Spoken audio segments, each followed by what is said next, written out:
We've been excited for so long, knowing that maybe on Thursday it's going to be the first time Sabitzer and Casemiro play together in that double midfield pivot of Manchester United. But news before us yesterday night that he's suspended for the game against Barcelona. And then the Glazers have gone ahead to turn heel on the sale of Manchester United. Welcome to United Matters channel. How are you guys and where are you watching us from? I go by the names of Rock and David. Smash the like button, comment and share. If at all you're watching us for the very first time, endeavor to subscribe to this channel so as not to miss out on stories that we do upload in here on a daily. Now, there is some quotes that I've gotten from Erik ten Hag, the manager, the masterclass technicality manager or technical manager, has really gone ahead and we talked about three players: Weghorst, Rashford, and Harry Maguire after our 2-0 win away at Leeds. Smash the like button, comment and share. If at all you're watching us for the very first time, lower right bottom corner, that's the place to be. Now,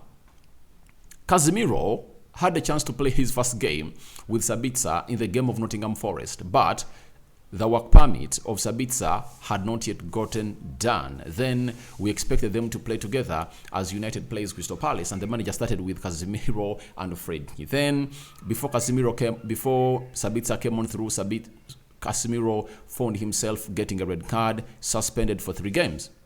Now Sabitzer came in through and played with Freddy for the game of Crystal Palace, for the game of Leeds, and yesterday the game of Leeds away at Ellen Road.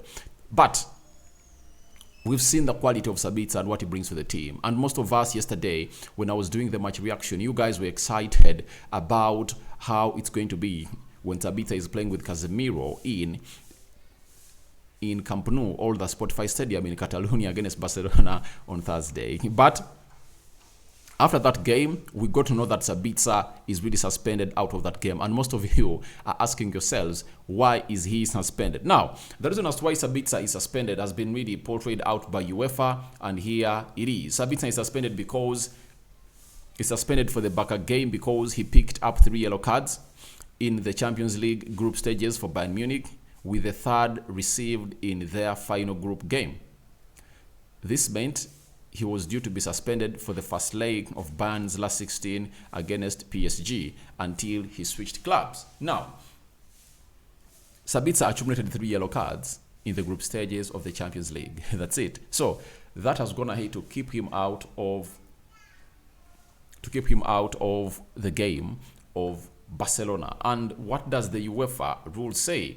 That UEFA website's rule 553 Section 3 states suspensions are carried over from one competition to another during the same reason. So the reason as to why he's out is because of the 3 yellow cards accumulated in the group stages he played with Bayern, and they are carried on for him not to play in the game against Barca, because he is really going to be serving the suspension he would have served in that round of 16 game or tie of Bayern Munich versus PSG. So that's what is happening right now for a man known as Sabitzer. But we are going to miss him out for that game only. But the return leg at Old Trafford, Sabitzer will be available to play in that game of football. And that might be the very first time we see Sabitzer play with Casemiro. That is next Thursday, not this Thursday. On this Thursday, Sabitzer is ruled out. Next Thursday, Sabitzer will be coming in through to play. So that means Sabitzer will return to action to play for Manchester United on the weekend as we play Leicester City at Old Trafford. But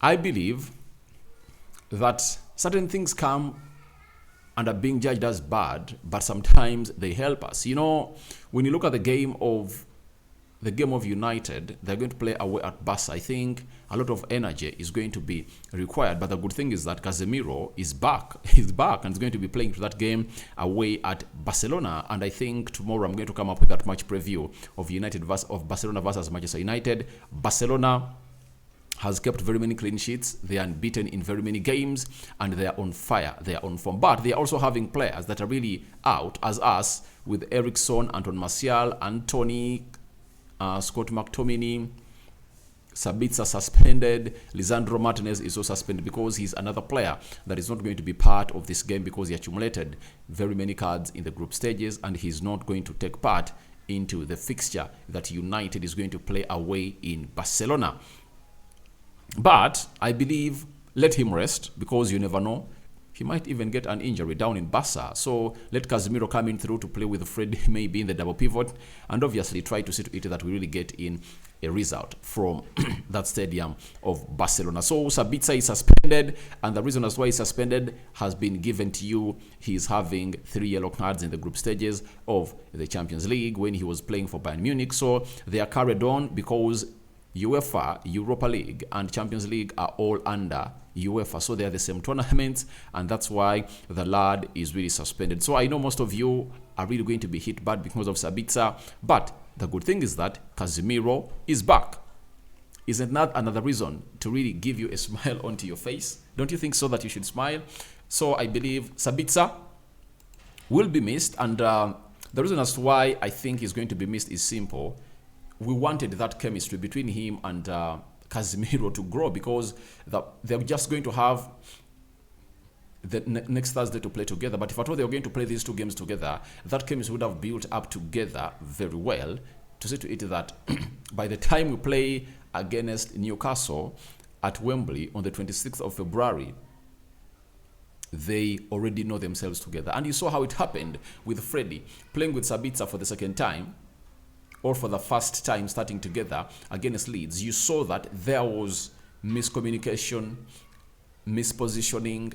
They couldn't connect together. But when they played the game of Leeds away yesterday, you saw to it that those sequences and patterns and knowing one another are really coming up. So it shows you that maybe that one game might help Sabitzer to really get in touch or in unison with Casemiro, to see to it that they get us to where we are supposed to be. Now, after that, let's go to Erik ten Hag, the manager of Manchester United. After that game of Leeds and winning, he said the following about Marcus Rashford. He said, Ten Hag on his first said about Weghorst playing in a 10. Remember, in that game of Leeds, Ten Hag switched Bruno to the right wing, and then Weghorst started to play as a 10. Then Rashford was leading the line. He said, I know he can play in that position with Bruno Fernandes on the right and Garnacho on the left. It was game-changing dynamics, and I think that can benefit us. So many people have been coming out and really slating Weghorst, and I told them, you don't know the player you are talking about. This player is good. You know, I've had very many people coming out and saying or insinuating that Weghorst is an average player. To me, I don't believe he's an average player, because Ten Hag can't go out for an average player like Weg. If I told he was average, he wouldn't have gone in for him. However much he wanted Gapco and Yao Felix, and he couldn't get them, and he brought in Weghorst. I believe being a third choice on Erik ten Hag's list isn't something easy. That means there are certain qualities that you hold as a player. So Sabitzer, not Sabitzer, Weghorst is a player that has always been ridiculed by fans of Manchester United because he does not score goals. But the big question is, how many times have you seen him being put into a perfect position to score?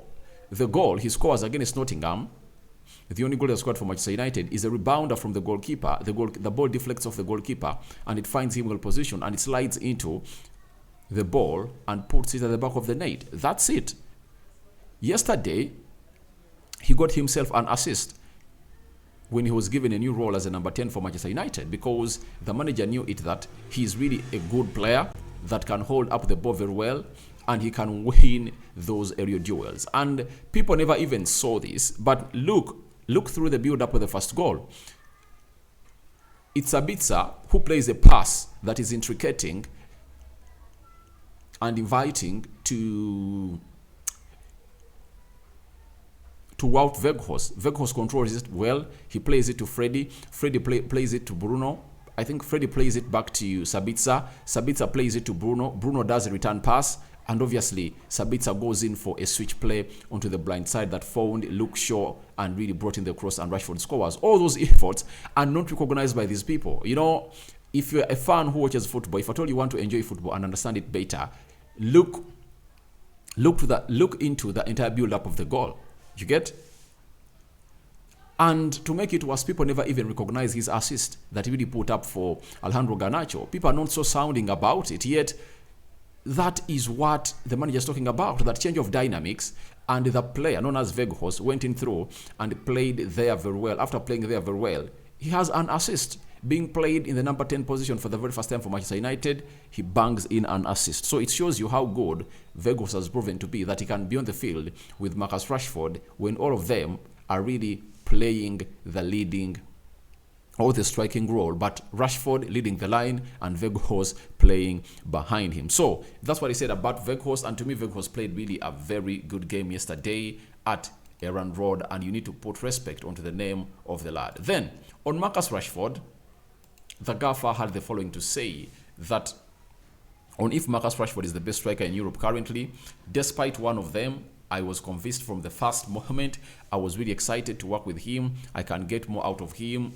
He has such high potential. So when you hear a manager who has really seen talents that blossom, you get, mentioning that Rashford has really high potential and can get more from him, that means next season we should anticipate for a player who is going to score how many goals? Who is going to score like 50 or 60 goals? Because right now, Rashford, by the way, started late to really score these goals.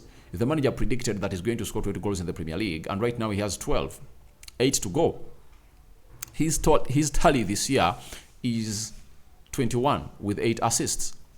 Rashford has not gone ahead to really see himself miss out many games of Manchester United like Anton Martial and very many others. He has really kept himself available for the team. Ever since return from the World Cup, no player has scored more goals than Marcus Rashford. He has 13 goals. He's leading the tally. So in the Premier League, no one in the entire players playing in the Premier League in all competitions, only Erling Haaland has gone ahead to score more than Marcus Rashford. So it shows you that with 15 games to go in the Premier League and some other games, Carabao Cup semi-final, FA Cup, and this double tie against Barcelona, Rashford can even make his tally to 40 this season because he's left with 19 goals. And these 19 goals, if he finds himself scoring against Barcelona in every tie, and we knock them out, we proceed to the next round, Rashford will be destined for 40 goals. And if asked if he's one of the best strikers, the manager gave us the right answer that he's one of those because he's leading the tally right now and is so hot and firing in. So Rashford is really a very good guy, and I believe he's going to go ahead and really score. He capitalizes on his moments because he only had one chance and obviously headed it in the back of the net. Let's talk about Harry Maguire and what the manager said about him.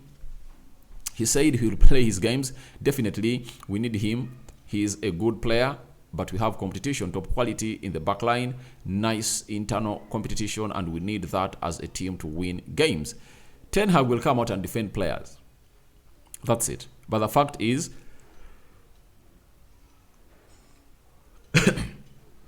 Maguire is not a type of player to play in the central defense of Erik Ten Hag because Ten Hag believes in playing a high line, but you can't play high line when having Harry Maguire because he's slow. And secondly, he has shown us that he's sloppy, having been described as one of the best passers of the ball from the back. Obviously, yesterday, he misplaced 4 to 5 balls. It shows you that God was on our side. We would have gone ahead to lose. But me, I don't believe in Ten Hag really coming out and commending him. But I know inside him, he knows that this is one of the players that at the beginning of the transfer window in the summer is going to make my exit list. Obviously, because he needs another central defender. Add another central defender to Manchester United. Harry Maguire is totally out of reaching the starting positions of the central defense of Manchester United. So that's what the manager had to say about Rashford and Weghorst plus a player known as Harry Maguire. Let's go to a story that has really gone ahead to beat my understanding this morning, coming in from Samuel Lucas, United correspondent for the Manchester Evening News, about the Glazers trying to turn heel and not sell the club. We've seen very many reports coming out that they are willing not to sell 100% the shares of Manchester United. They are willing to really get investors. But right now, we've gotten a story that is really showing us that maybe they would love to go on and really keep this club.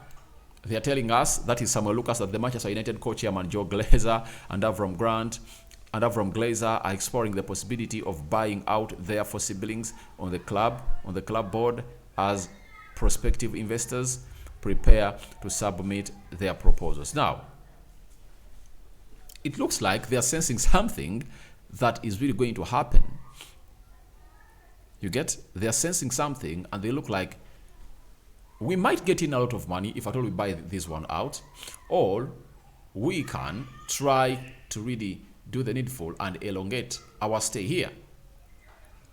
That's it. And then Samuel Lucas continued and told other sources have suggested Joe Glazer and Avram Glazer would be reluctant sellers as they remain invested in running of United despite regular protests against their family ownership. Now, to me, however much these stories are coming in through, you can't say that you are reluctant to sell Manchester United. We're not having money. We are going to the summer. They don't have money to spend. The club is seated in dates and sinking in dates. They have nothing to do until when I see this happening, when the Glazers have really clinged on not selling Manchester United. I'm not believing that they are not selling it, because this is a once-in-life opportunity for them to get £5 billion from the people coming in through to buy. You get? Very many people are interested in taking over Manchester United, and they have a chance to really become billionaires. You get? Because they are not. They are not. When you look at the six, when you look at their family, let me see. Avram Glazer net worth. Let me check here. When you look at the net worth of Avram Glazer, he's having $1 billion. Now, if you're having $1 billion, you can't really buy off the other four. You get? You can't really buy off the other four. Reason being, they'll call for like 500, minimum of £500 million each. So where is he going to get that money? Where is he going to get that money? Unless otherwise, he's conniving with one of the suitors to take over Manchester United to really stay at the club. Like, let's buy off the shares of the other four members of the family. Then you're going to be having a huge percentage, like 60%, and you're going to be having a 40%. They look like they don't want to lose this club totally, and I don't know why they don't want to, because they are not having money. They are not having money to invest. Those are the Glazers. And so, guys, what's your thoughts about Sabitzer's suspension against Barcelona? Then Glazers turn heel on selling Manchester United, and Erik ten Hag's words on Harry Maguire, Rashford, and Weghorst. I sign out for now. See you later. 2 more stories to go. May the Almighty God bless you abundantly. I'm out.